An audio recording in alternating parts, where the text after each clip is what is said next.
code HTML et CSS. Cette application a été conçue en front-end, particulièrement avec CSS et HTML, et le back-end avec le PHP, avec une base de données qui est MapServer. Pour ce faire, je vais vous citer, on va passer à la partie du code. Aussi, B est la partie du code. Ok. Voici notre code. Notre code, se subdivise en deux parties. Nous avons deux fichiers, accès et configuration. Accès, c'est pour le CSS, le style. Aussi pour embellir notre site grâce à peu rafraîchissante avec des couleurs et aussi des images, des sections des images.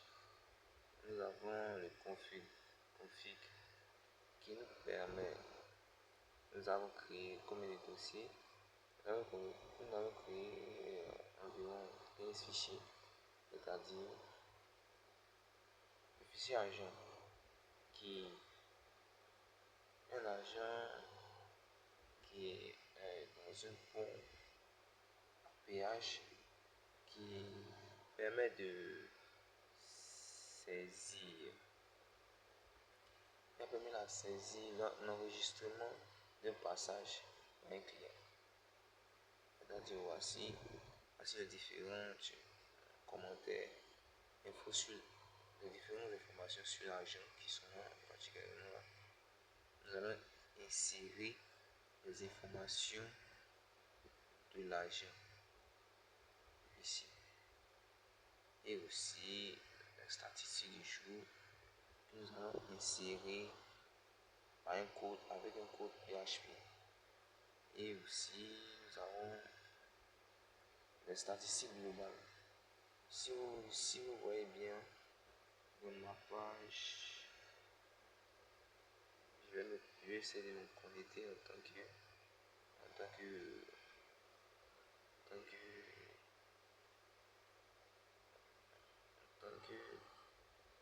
agent. Vous allez voir un peu ce dont je parle. Vous voyez là, c'est le nombre de passages. C'est-à-dire c'est la partie PHP, l'insertion du nombre de passages. C'est-à-dire autant de fois que j'enregistre un passager qui est comme suite ici.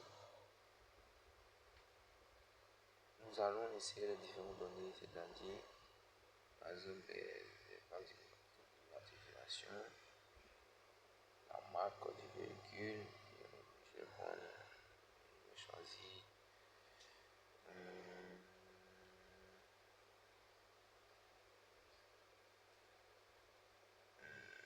BMW.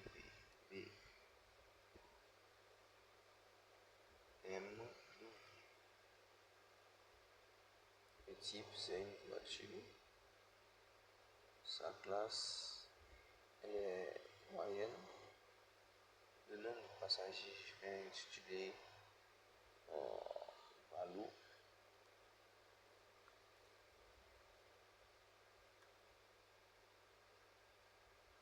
Et son adresse, je vais lui attribuer une adresse qui est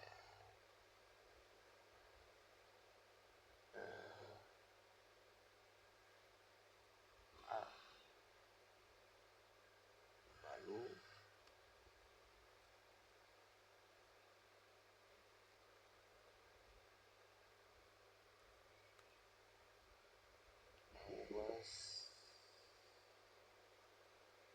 Gmail.com.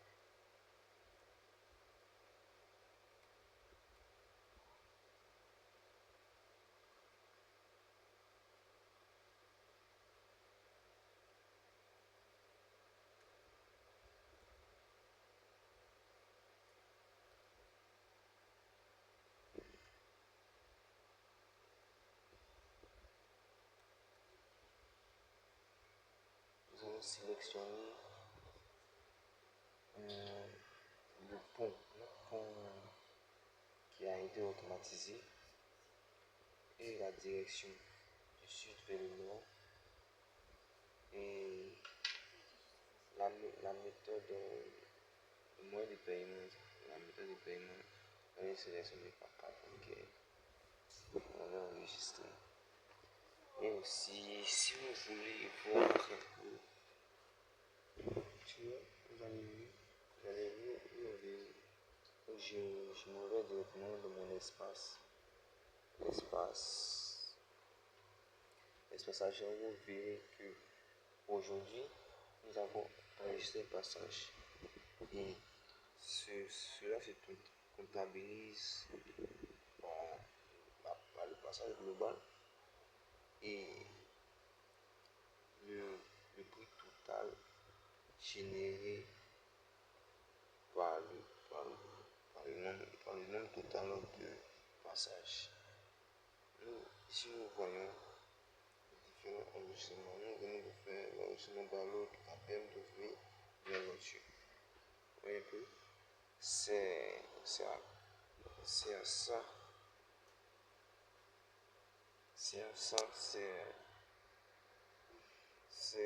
différent. Nous avons inséré. Ça c'est notre code.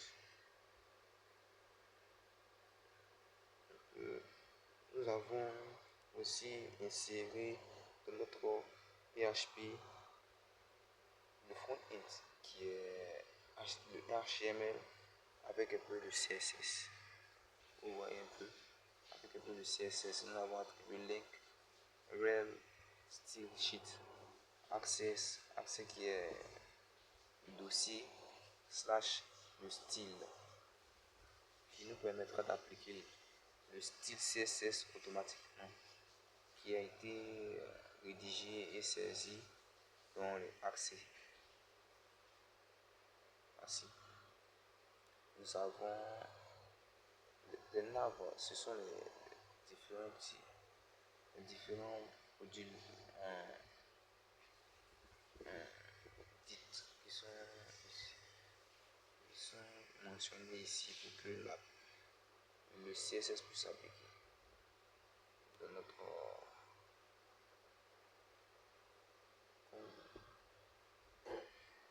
comme vous le voyez,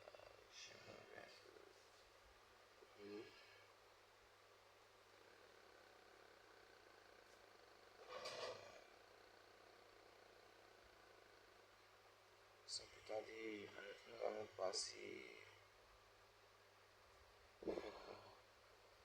Nous avons écrit aussi un code pour le client, c'est-à-dire toute personne qui souhaiterait se connecter à notre application, voir un peu ces différentes transactions et ces différentes opérations via notre application.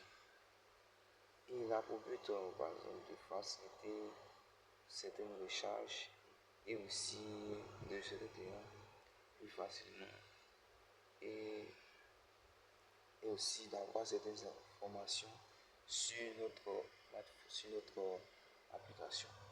C'est un peu ça. Voici le code client.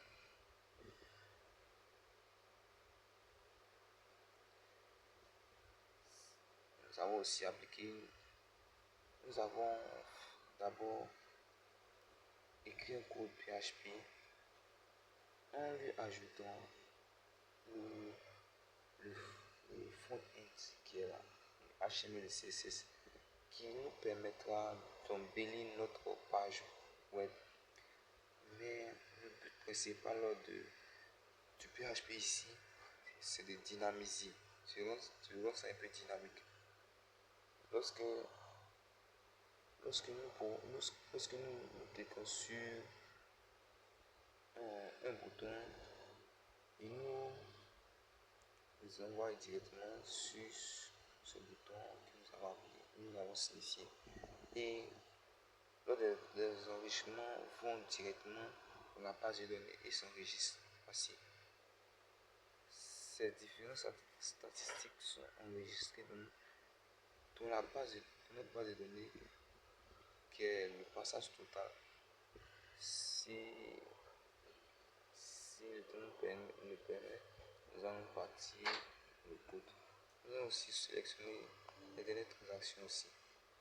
Tout ça, c'est pour que le client puisse voir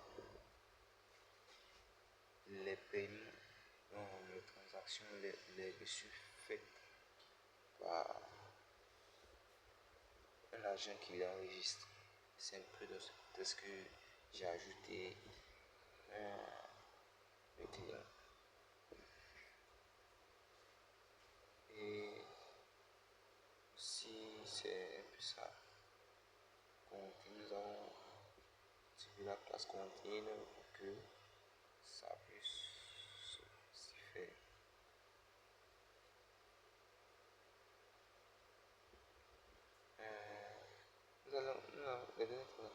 Nous avons ajouté une condition si une partie installation pour que lorsque une transaction se fait par rapport à un client, s'affiche automatiquement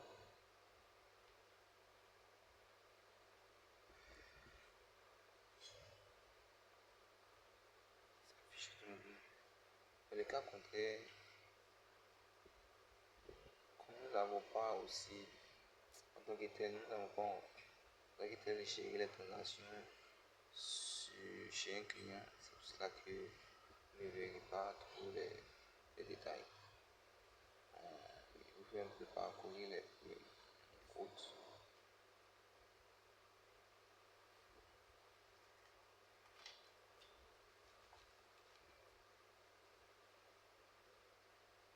Historique, comme vous pouvez le constater, nous avons sélectionné la table de part.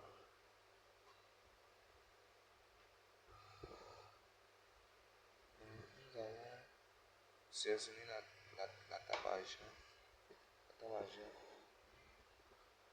avec l'identifiant qui exécute les différents codes.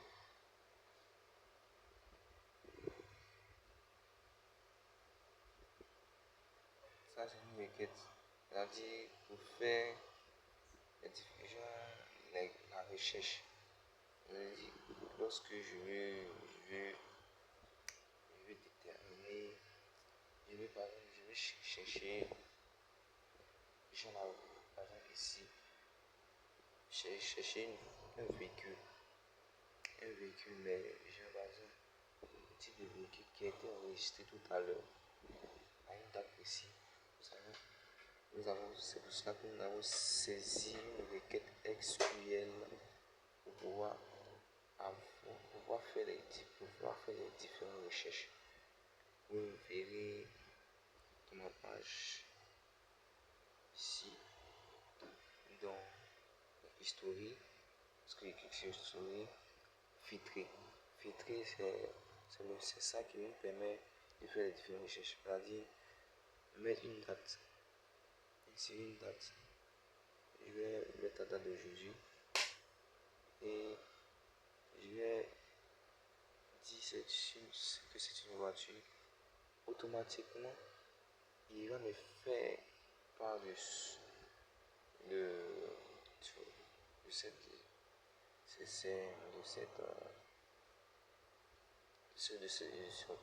enregistrement. C'est un peu cela. Et aussi, nous avons essayé